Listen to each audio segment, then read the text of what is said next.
Si Laika, isang asong kalye mula sa Moscow, ay naging unang buhay na nilalang mula sa daigdig na umurbit sa kalawakan noong Nobyembre 3, 1957, sakay ng Sputnik 2 ng Unyong Sobyet. Bilang isang babaeng aso na may bigat na humigit kumulang 5 hanggang 6 na kilo, siya ay pinili dahil sa kanyang mahinahon na ugali at kakayahang magtiis ng matinding kondisyon. Sa kasamaang palad, dahil sa limitadong teknolohiya noong panahong iyon, walang plano para sa kanyang ligtas na pagbabalik sa Earth.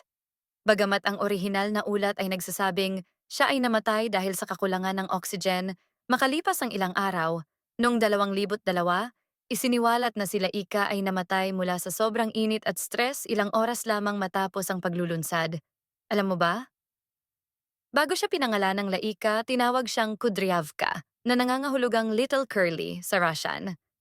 Ang pangalang Laika mismo ay hango sa salitang Ruso na nangangahulugang tumatahol. At ito rin ang tawag sa ilang lahi ng aso na kahawig ng husky, like follow and share.